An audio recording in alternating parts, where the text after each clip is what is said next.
छत्तीसगढ़ में मैं आज ही आया हूँ, लेकिन जो कार्यकर्ता का उत्साह है मॉडल कोड ऑफ कंडक्ट आने का पहले से ही, इससे एक विश्वास दिलाता है कि छत्तीसगढ़ में परिवर्तन होगा। मोदी जी को छत्तीसगढ़ का लोग दोबारा सरकार बनाने का मौका देगा। सर, छत्तीसगढ़ में भी सिर्फ सीडी की बात चली, 2 विधायकों का वीडियो वायरल हो गया है, कैसे देखते हैं इसको? देखिए, मेरा या उसमें टिप्पणी देना ठीक नहीं होगा। मैं एक दूसरा प्रदेश का ही हूँ। 11 पत्रकारों को बैन करके रखा है कांग्रेस ने, कैसे कहेंगे सर इसको? देखिए, कांग्रेस कट्टी कट्टी खेल खेल रहा है बच्चा जैसा। कोई पत्रकार का साथ झगड़ा करते हैं क्या? तो ये बच्चा जैसे एलपी स्कूल में जब पढ़ता है, कोई दोस्त को कट्टी कट्टी दे देता है, ऐसा काम कर रहा है, बचपन जैसा काम कर रहा है। सर, मल्लिकार्जुन खड़गे की एक बयान आती है कि अपोजिशन का कोई सहयोग नहीं करती, जबकि नेहरू जी की जब सरकार थी तो लोग अपोजिशन का सहयोग करते थे। देखिए, अपोजिशन को खुद अपना गैरबान को झांकना चाहिए कि नेहरू जी का समय में अपोजिशन जितना नेहरू जी को सहयोग करता था, क्या आज इतना कांग्रेस किसी को सहयोग करता है? यूएन में अटल बिहारी वाजपेयी जी प्रतिपक्ष में बैठे हुए भी यूएन दिया था और भारत का जयगाथा किया था।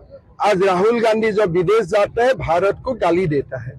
सो प्रतिपक्ष कैसे होना चाहिए वो खड़गे जी को अटल बिहारी वाजपेयी से सीखना चाहिए। मेरा आरक्षण बिल को लेकर ये आज बहुत ही महिमा मंदिर दिन है देश का गणतंत्र के लिए।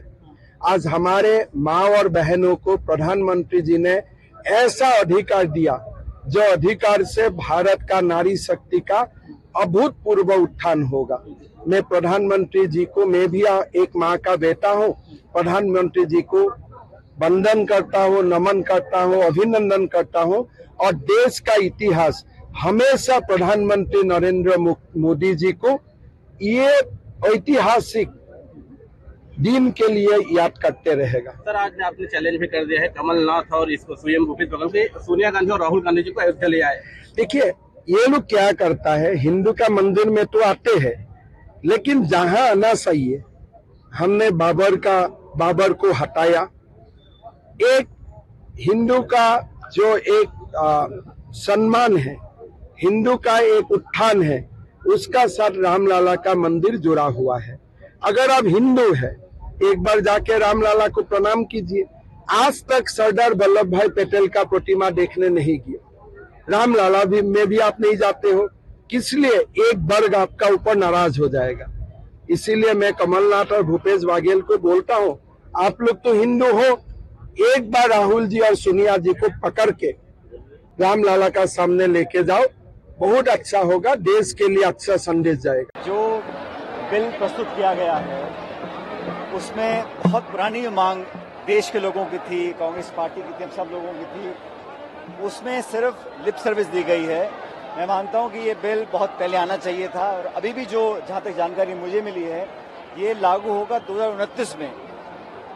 अभी लागू क्यों नहीं करना चाहती सरकार, ये समझ से परे है।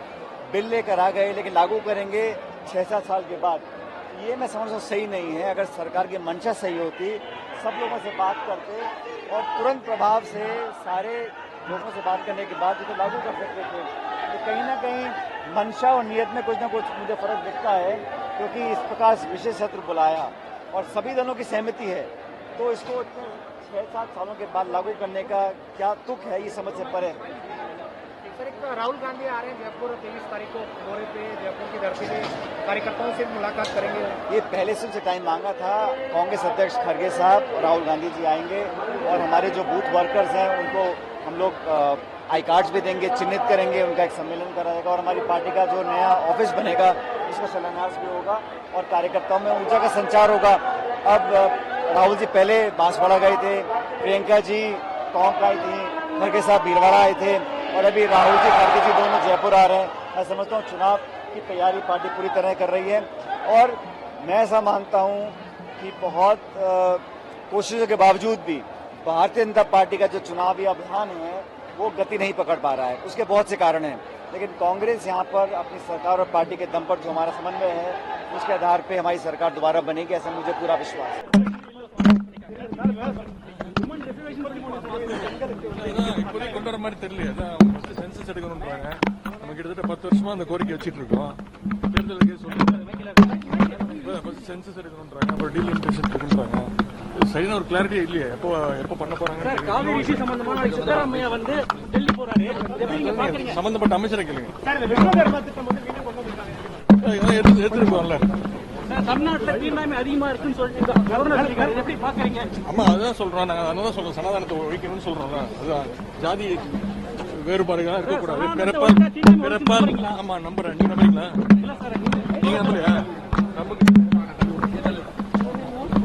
जब आप एक कानून बना रहे हैं ताकि उसमें रिप्रेजेंटेशन हो उन लोगों का जिनका रिप्रेजेंटेशन नहीं है, तो आप देख लीजिए कि अब तक 17 लोकसभा के चुनाव भारत में हुए हैं, उसमें से 8,900 कितने 8,992 एमपीज मुंतखब हुए हैं, जिसमें से मुसलमान सिर्फ 520 हैं, जो 50% का एक डेफिसिट है।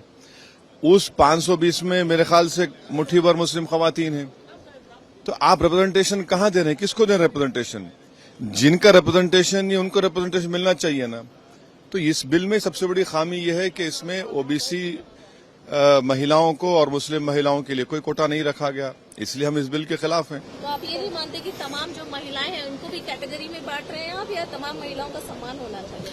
देखिए, जब आप महिलाओं को के लिए बना रहे हैं तो क्या ओबीसी महिला नहीं जीत कर आए यहाँ पर? अच्छा, एक बात आप क्यों भूल जाते कि बीजेपी के पास एक भी मुसलमान एमपी नहीं है? 50% का डेफिसिट है मुसलमानों के, माने 8,992 में सिर्फ 520 जीते। अगर आबादी से देखा जाए तो 1,070 जीतना चाहिए था। तो जब इस समुदाय का कोई रिप्रेजेंटेशन नहीं है और बीजेपी के पास तो एक भी मुस्लिम एमपी नहीं है और ये ओबीसी का बड़ा दावा भरते हैं, तो क्यों नहीं ओबीसी महिलाओं को रिजर्वेशन दे रहे आप? राहुल गांधी और सोनिया गांधी ये भी मौजूद नहीं रहे थे महत्वपूर्ण समय में, ये सोचा जा रहा था। गांधी खानदान को सिर्फ अपने परिवार की महिलाओं को सशक्त करने में रुचि है। राष्ट्र के गरीब तक के मध्यम वर्गीय परिवार या आदिवासी या दलित समाज की महिलाओं को सशक्त करने में उनकी रुचि नहीं है। आज ये दुख का विषय है कि श्रीमती सोनिया गांधी जानबूझकर सदन से गायब रहीं। ये दुख का विषय है कि उनके सुपुत्र भी जब इस बिल पर चर्चा शुरू हो रही थी, इंट्रोडक्शन हो रहा था, तब पीठ दिखाकर चले गए। और भी खेदजनक है कि जब हमारे लोकसभा के अध्यक्ष ओम बिरला जी ने, स्पीकर ने ये घोषणा की कि क्या महिला आरक्षण मतलब कि नारी शक्ति वंदन बिल का सभी राजनीतिक दल समर्थन करते या नहीं, ऐसे में भाजपा और एनडीए के सभी साथियों ने अपना समर्थन दिया, कांग्रेस पार्टी ने समर्थन बिल के इंट्रोडक्शन में नहीं दिया।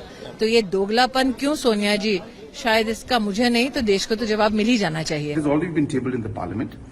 Today, and of course, as a matrilineal state and as an individual who believes in women empowerment, I am very happy about the bill as an individual, and I welcome the bill, and I'm sure that this will lead to a very positive, strengthening and representation of women in the parliament and in the assemblies.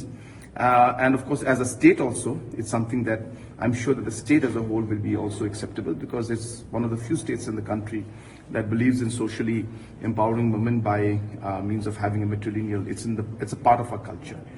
And now, as a party, of course, we will take an official stand on it. We'll be calling a meeting, and once we do that, officially we will take a resolution and pass, and then we'll take a call on that. But as I said, as a president of the party and as an individual, it's something that we welcome. This reservation bill had been promised by this BJP before the 2014 elections. 9 years have passed, they have not implemented that promise. Now in the fag end of their second term, they have brought this bill. And what is this bill? It just ensures that in fact women are going to be deprived till the next census, till the next delimitation exercise. In other words, in the 2024 elections and in the constitution of the 18th Lok Sabha, we will not have 1/3 women in parliament. We will not have 1/3 women in many of the state assemblies, because this delayed action by the Modi government